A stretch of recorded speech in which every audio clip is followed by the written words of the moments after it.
শুরুতেই বিএনপি মহাসচিব মির্জা ফখরুল ইসলাম আলমগীরকে আটক করেছে পুলিশ। আটকের পর তাকে নেওয়া হয়েছে ডিবি কার্যালয়ে। সচিব মির্জা ফখরুল ইসলাম আলমগীরকে এখনো ডিবি হেফাজতে রাখা হয়েছে। সকালে গোয়েন্দা পুলিশের একটি দল গুলশানের বাসা থেকে তাকে আটক করে। ঘটনার পর এখন ঐক্যবদ্ধভাবে দেশ করার সময় বিএনপি নেতাকর্মীদের উদ্দেশ্যে এই আহ্বান জানিয়েছেন দলের ভারপ্রাপ্ত চেয়ারম্যান তারেক রহমান। ইতিমধ্যেই জেনেছেন যে আমরা আজকে মাননীয় প্রধান উপদেষ্টার সাথে সাক্ষাতের জন্য এখানে এসেছিলাম। উনি এবং ওনার সঙ্গে অন্যান্য সম্মানিত উপদেষ্টা মণ্ডলী সেখানে ছিলেন, প্রেস উইংয়ের লোকেরাও ছিলেন। আমরা দেশের বর্তমান বিদ্যমান পরিবেশ পরিস্থিতি নিয়ে কথা বলেছি। আগামীতে দেশ কীভাবে শান্তি শৃঙ্খলার সাথে থেকে একটা কার্যকর নির্বাচনের দিকে আগাতে পারে সেই বিষয়গুলো নিয়ে আলোচনা হয়েছে। এবং দেশ আমাদের সবার, জাতি ধর্ম দলমত নির্বিশেষে সবাই মিলেমিশে জাতীয় ঐক্য কীভাবে আরও সিমেন্টেড করা যায়, প্রশাসনে আরও কীভাবে গতি আনা যায়, এই সমস্ত বিষয় নিয়ে আলোচনা হয়েছে। পাশাপাশি আলোচনা হয়েছে দ্রব্যমূল্যের যে ঊর্ধ্বগতি, যেটাতে মানুষের কষ্ট হচ্ছে, এটাকে লাঘব করার জন্য মানুষের সামর্থ্যের ভিতরে দ্রব্যমূল্যকে নামিয়ে আনার জন্য কী পদক্ষেপ নেওয়া যায় সেই সমস্ত বিষয় নিয়ে আলোচনা হয়েছে। আগামীতে রমজান মাস আসছে, এটাকে সামনে রেখে অসাধু ব্যবসায়ীরা যাতে বাজারে কৃত্রিম সংকট সৃষ্টি করতে না পারেন, এই সমস্ত বিষয়ে আমরা পরামর্শ করেছি। মানে সারা বাংলাদেশে আন্দোলনের বন্যা বইছে। যার যেটা দাবি, সেই দাবি আদায়ের জন্য রাজপথে নেমে যাচ্ছে। রাস্তাঘাট ব্যারিকেড হচ্ছে, ব্লক হচ্ছে, তারপর বিভিন্ন ইস্যুতে রাজপথে গাড়িও ভাঙচুর হচ্ছে। আসসালামু আলাইকুম রহমতুল্লাহ, সবাই কেমন আছেন? আশা করি সবাই অনেক অনেক ভালো এবং সুস্থ আছেন। সবাইকে স্বাগতম জানাচ্ছি আমাদের আরেক নতুন ভিডিওতে। প্রতিদিনের মতো আমি আপনাদের সিরিয়াত ফারুকি আবারও চলে আসলাম নতুন একটা ভিডিও নিয়ে। আজকের ভিডিও টাইটেল এবং থাম্বনেল দেখে ইতিমধ্যে বুঝতে পেরেছেন আজকে কি বিষয়টা নিয়ে কথা বলবো। আজকে যে বিষয়টা নিয়ে কথা বলবো খুবই গুরুত্বপূর্ণ একটা বিষয়। তো দর্শক, ইতিমধ্যে আপনারা সবাই ভিডিওর শুরুতেই কিছু অংশ দেখেছেন ভিডিওর। একটু পর আমরা ভিডিওর বাকি অংশগুলো দেখবো। তার আগে আপনাদের ছোট একটি অনুরোধ জানিয়ে রাখতে চাই, যারা আমাদের ফারুকি অনলাইন ইউটিউব চ্যানেলটিতে এখন আছেন প্লিজ দরকার আমাদের চ্যানেল সাবস্ক্রাইব করে সাথে থাকবেন। আর বেশি কথা বাড়াচ্ছি না, আমরা ভিডিওর বাকি অংশগুলো একটু দেখে আসবো। ঘটনার পর এখন ঐক্যবদ্ধভাবে দেশ করার সময় বিএনপি নেতাকর্মীদের উদ্দেশ্যে এই আহ্বান জানিয়েছেন দলের ভারপ্রাপ্ত চেয়ারম্যান তারেক রহমান। বিকেলে লালমনিরহাটে বড়বাড়ি শহীদ আবুল কাশেম মহাবিদ্যালয় মাঠে শহীদ জিয়া স্মৃতি ফুটবল টুর্নামেন্টের ফাইনাল খেলার আগে সংক্ষিপ্ত বক্তব্যে লন্ডন থেকে ভার্চুয়ালি যুক্ত হয়ে নেতাকর্মীদের তিনি আহ্বান জানান। বর্তমান পরিস্থিতিতে সবাইকে সতর্ক থাকার আহ্বান জানিয়ে তারেক রহমান বলেন, ভবিষ্যতে দলমত নির্বিশেষে সবাইকে সঙ্গে নিয়ে নতুন বাংলাদেশ গড়তে হবে। সময় বেশ কিছু ইস্যুতে হঠাৎ করে উত্তপ্ত পরিবেশ, অটোরিকশার বৈধতার দাবিতে বিক্ষোভ, বেশ কয়েকটি কলেজের শিক্ষার্থীদের মধ্যে উত্তেজনা, বিনা সুদে ঋণ দেওয়ার কথা বলে ঢাকায় লোক জড়ো করার চেষ্টা, সবশেষ ইসকনের বহিষ্কৃত নেতা গ্রেফতার ঘিরে সংঘাত। এসবকে নতুন ষড়যন্ত্রের অংশ বলছে বিএনপি। পতিত আওয়ামী লীগ সরকারের দোসররা দেশবিরোধী চক্রান্তে লিপ্ত হয়েছে মন্তব্য করে দলটির ভারপ্রাপ্ত চেয়ারম্যান তারেক রহমান বলেছেন, 2 দিন ধরে যা ঘটছে তাতে বোঝা যায় কোথাও কিছু একটা হচ্ছে। সিলেটে এক প্রশিক্ষণ কর্মশালায় ভার্চুয়ালি অংশ নিয়ে তিনি একথা বলেন। স্বৈরাচার পালিয়ে গিয়েছে, কথা ঠিক, স্বৈরাচার পালিয়ে যাবার পরেও মাথাটা গিয়েছে, লেজ কিন্তু রয়ে গিয়েছে এবং লেজগুলা কিন্তু বদমাশি শুরু করেছে। কাজে এই বিষয়ে আমাদেরকে সতর্ক থাকতে হবে, আমাদেরকে অ্যালার্ট থাকতে হবে, মানুষকে সতর্ক রাখতে হবে। গত 2 দিনের বিভিন্ন পত্রপত্রিকাগুলো আপনারা দেখেন, কোথায় জানি কিছু একটা হচ্ছে। কাজে যারা ষড়যন্ত্র করছে তারা কিন্তু বসে নেই। বিএনপির ক্ষতি হলে গণতন্ত্রের ক্ষতি হবে বলে মন্তব্য করেন তারেক রহমান। বিএনপি যদি কোনোভাবে ক্ষতিগ্রস্ত হয়, believe it or not, BNP কোনোভাবে ক্ষতিগ্রস্ত হলে সামগ্রিকভাবে বাংলাদেশ এবং বাংলাদেশের গণতন্ত্র ক্ষতিগ্রস্ত হবে। এটি আপনাদেরকে মানতে হবে, এটি আপনাদেরকে বুঝতে হবে।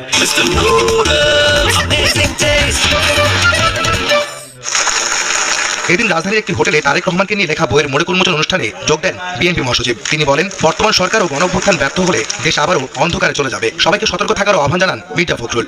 আজকে দেশের জাতির অবস্থা দেখে অনেকে একটু আতঙ্কিত হচ্ছে, উদ্বিগ্ন হচ্ছে। এগুলো কি হচ্ছে আসলে আপনাদের বুঝতে হবে। আমাদের সেই শত্রুরা যারা সামনে থেকে চলে গেছে, পেছনে থেকে তারা এই দেশকে আবার অস্থির করে তুলছে। এখানে আমাদেরকে তথ্য সজাগ থাকতে হবে। দুর্ভাগ্য আমাদের যে আমাদের দেশের মানুষেরা কেন জানি না আমরা সহনশীলতার অভাব হয়েছে, একটু ধৈর্য ধরতে হবে। আজকে এই সরকারকে আমাদেরকে সহযোগিতা করতে হবে, কারণ এই সরকার ফেল করলে আমরা অভ্যুত্থান ফেল করে যাবে, বিপ্লব ফেল করে যাবে এবং আমরা আবার সেই অন্ধকার করে যাবো। দুর্ভাগ্যক্রমে আজকে একটা ভয়াবহ কাজ শুরু হয়েছে, যেটা হচ্ছে সংবাদপত্রের উপরে আঘাত, স্বাধীন মতামত প্রকাশের ক্ষেত্রে আঘাত, যার জন্য আমরা সবসময় সংগ্রাম করেছি, লড়াই করেছি। কিছু সংখ্যক হটকারী, কিছু সংখ্যক উস্কানিদাতা তারা বিভিন্নভাবে এই সংবাদপত্রের স্বাধীনতাকে বিঘ্নিত করার চেষ্টা করছেন, ধ্বংস করার চেষ্টা করছেন, যেটা কোনো মতেই কোনো সচেতন মানুষের, দেশের মানুষের মেনে নেওয়া উচিত নয়। আমি অনুরোধ জানাবো সকল জোরপূর্বক করে এই ভয়াবহ আত্মহননের কাজ থেকে সরে আসুন এবং গণতন্ত্রকে প্রাতিষ্ঠানিক রূপ দেওয়ার জন্য সহযোগিতা করুন। নির্বাচিত সরকারি চলমান সমস্যার একমাত্র সমাধান বলেও মন্তব্য করেন বিএনপি মহাসচিব। আলহামদুলিল্লাহ, আপনারা ইতিমধ্যেই জেনেছেন যে আমরা আজকে মাননীয় প্রধান উপদেষ্টার সাথে সাক্ষাতের জন্য এখানে এসেছিলাম। উনি এবং ওনার সঙ্গে অন্যান্য সম্মানিত উপদেষ্টা মণ্ডলী সেখানে ছিলেন, প্রেস উইংয়ের লোকেরাও ছিলেন। আমরা দেশের বর্তমান বিদ্যমান পরিবেশ পরিস্থিতি নিয়ে কথা বলেছি। আগামীতে দেশ কীভাবে শান্তি শৃঙ্খলার সাথে থেকে একটা কার্যকর নির্বাচনের দিকে আগাতে পারে সেই বিষয়গুলো নিয়ে আলোচনা হয়েছে। এবং দেশ আমাদের সবার, জাতি ধর্ম দলমত নির্বিশেষে সবাই মিলেমিশে জাতীয় ঐক্য কীভাবে আরও সিমেন্টেড করা যায়, প্রশাসনে আরও কীভাবে গতি আনা যায়, এই সমস্ত বিষয় নিয়ে আলোচনা হয়েছে। পাশাপাশি আলোচনা হয়েছে দ্রব্যমূল্যের যে ঊর্ধ্বগতি, যেটাতে মানুষের কষ্ট হচ্ছে, এটাকে লাঘব করার জন্য মানুষের সামর্থ্যের ভিতরে দ্রব্যমূল্যকে নামিয়ে আনার জন্য কী পদক্ষেপ নেওয়া যায় সেই সমস্ত বিষয় নিয়ে আলোচনা হয়েছে। আগামীতে রমজান মাস আসছে, এটাকে সামনে রেখে অসাধু ব্যবসায়ীরা যাতে বাজারে কৃত্রিম সংকট সৃষ্টি করতে না পারেন, এই সমস্ত বিষয়ে আমরা পরামর্শ করেছি। এর পাশাপাশি আইন শৃঙ্খলা পরিস্থিতি নিয়ে অনেক আলোচনা হয়েছে। দেশে সম্প্রতি ঘটে যাওয়া কিছু বিষয় নিয়ে আলোচনা হয়েছে। এই সকল আলোচনায় আমরা একমত হয়েছি যে দেশবাসীকে সাথে নিয়েই দেশকে সামনের দিকে এগিয়ে নেওয়ার চেষ্টা করতে হবে। আর দেশের স্বার্থ বিরোধী কর্মকাণ্ডে যারাই জড়িত থাকবে তাদেরকে অবশ্যই আইনের আওতায় আনতে হবে। আইনের আওতায় এনে দেশকে শান্তি শৃঙ্খলা ফিরিয়ে দিতে হবে এবং এর জন্য প্রয়োজন হচ্ছে সর্বোচ্চ জাতীয় ঐক্য। দল মত ধর্ম ভিন্নতা থাকবে, এটা খুব স্বাভাবিক, কিন্তু জাতীয় স্বার্থের জায়গাগুলোতে আমরা যেন সবাই একমত থাকতে পারি, ঐক্যবদ্ধ থাকতে পারি। আপনাদের মাধ্যমে আমরা সেই আহ্বান জানাই এবং আমরা সেখানে ওইটা তুলে ধরেছি। তো এই ছিল মোটামুটি আজকের আলোচনার বিষয়বস্তু। আমরা এখন বিদায় নিতে চাই। আপনাদের একান্ত জরুরি কোনো প্রশ্ন থাকলে করবেন, আদারওয়াইজ আমাদেরকে ছুটি দিলে খুশি হবো। না না, ওইরকম ডেফিনিট আজকের প্রেক্ষাপটটা ঠিক ওরকম ছিল না, এই জন্য ওই ধরনের ডেফিনিট কোনো আলোচনা আমরা করিনি। জি, আমরা শুধু ইসকন না, আমরা বলেছি জাতীয় স্বার্থের বিরুদ্ধে যারাই যাবে তাদের ব্যাপারে পদক্ষেপ নিতে হবে।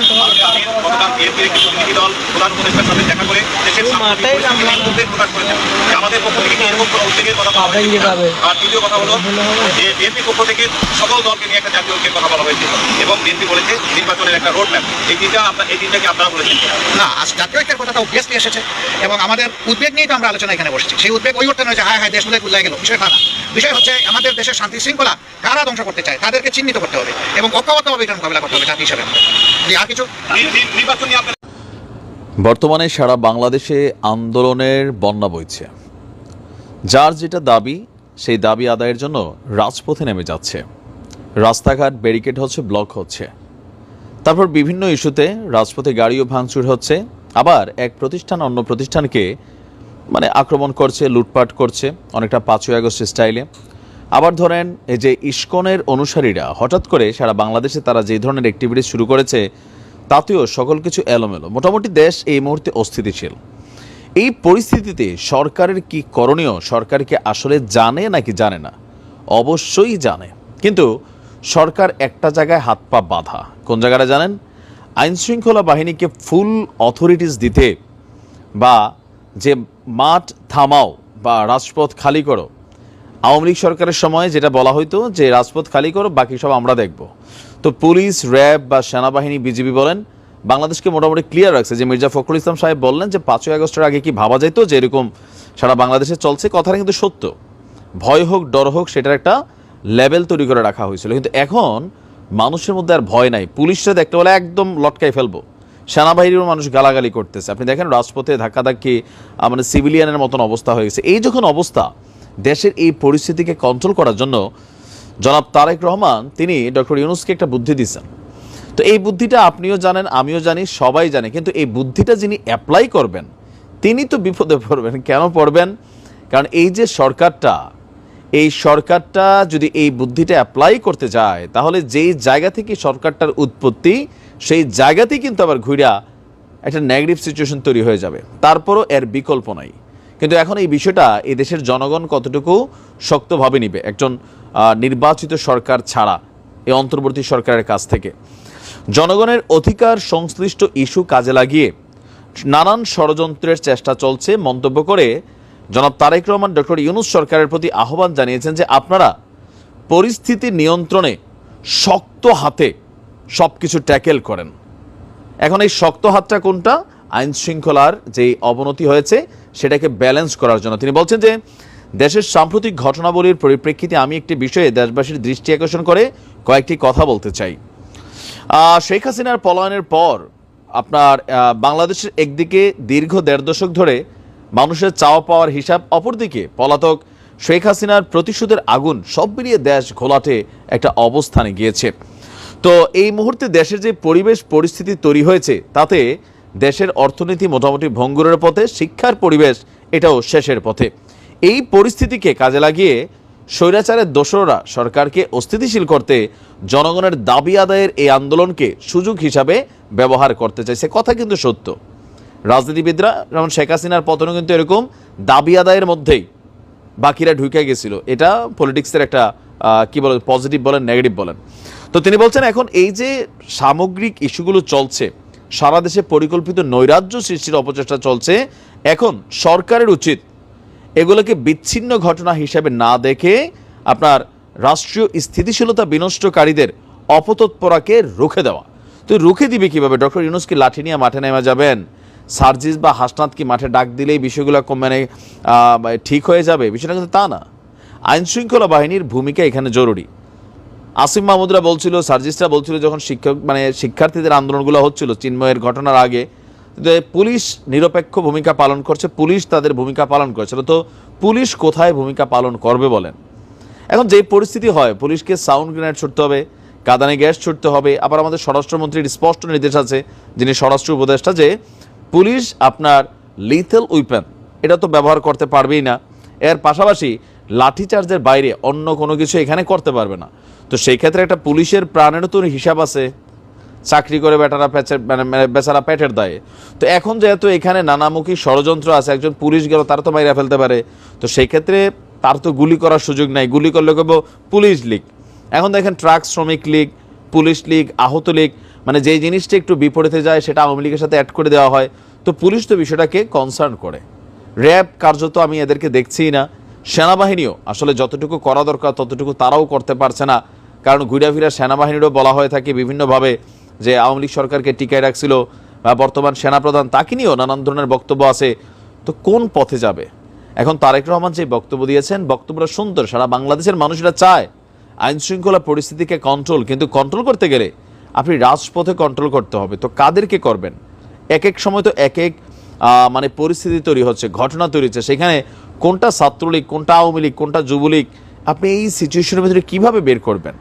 সো আপনাকে সবাইকে ঢালাওভাবে কন্ট্রোল করতে হবে। আই মিনস হচ্ছে প্রয়োজনে লাঠিচার্জ করতে হবে, কিছু কিছু জায়গায় প্রয়োজনে রাবার গুলিও করতে হবে। তো এগুলা করতে গেলে তো বৈষম্য বিরোধী যে আন্দোলন ঘটলো, সেই আন্দোলনের যে মূল এথিক্স, যে পুলিশ আর কখনো ছাত্রদের বা মানুষের গায়ে গুলি চালাইতে পারবে না, এখন সেটা ছাড়া আপনি দেখেন পুলিশের সামনে থেকে প্রিজন ভ্যানের সামনে শুয়ে যাচ্ছে, পুলিশের মাইরা আসামি ছিনাই নিয়ে যাচ্ছে।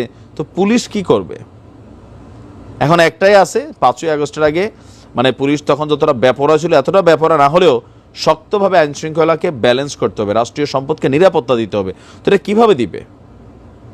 একটাই আছে, আইন শৃঙ্খলা বাহিনীকে শক্ত হাতে মাঠে নামানো। সেনাবাহিনী মাঠে আছে কিন্তু মনে হয়, তো যদি শক্ত হয় তাহলে যে সেনাবাহিনীর সাথে সাংঘর্ষিক অবস্থান তৈরি হবে। এখন ডক্টর ইউনূস যদি এই বুদ্ধি শোনে, উনি জানে না বিষয়টা তা না, আমরা সবাই চাচ্ছি, কিন্তু এই দায়ভারটা কেউ নিতে চাচ্ছে না, এটা মোটামুটি তো ক্লিয়ার। এখন শুনলে সরকার কতক্ষণ টিকবে, না শুনলেও কতক্ষণ টিকবে, একটা উভয় মানে কি বলে যে অহিনকুল সম্পর্কের মাঝখানে আটকে গেছেন ডক্টর মোহাম্মদ ইউনূস। পলিটিক্যাল একটা সরকার ক্ষমতায় গেলে অনেক কিছু কন্ট্রোল করা যায়। তো এখন এই সরকার সর্বোচ্চ চেষ্টা করছে, কিন্তু রাইট নাও সম্পূর্ণভাবে আইন শৃঙ্খলা পরিস্থিতি একদম ব্যর্থ হয়ে গেছে। এখন এটাকে সুস্থ করতে হলে পুলিশকে পাওয়ার দিতে হবে। সেই পাওয়ার কতটুকু দিবে সরকার? ভালো থাকুন। জানতে চাই কমেন্ট সেকশনে জানাতে ভুলবেন না। আমাদের চ্যানেলে নতুন থাকলে চ্যানেল সাবস্ক্রাইব করে সাথে থাকবেন। এই বিষয়টা নিয়ে আপনার প্রতিক্রিয়া দ্রুত কমেন্টে জানিয়ে ফেলুন। দেখা হবে কোনো ভিডিওতে। ভালো থাকবেন, সুস্থ থাকবেন। আল্লাহ হাফেজ।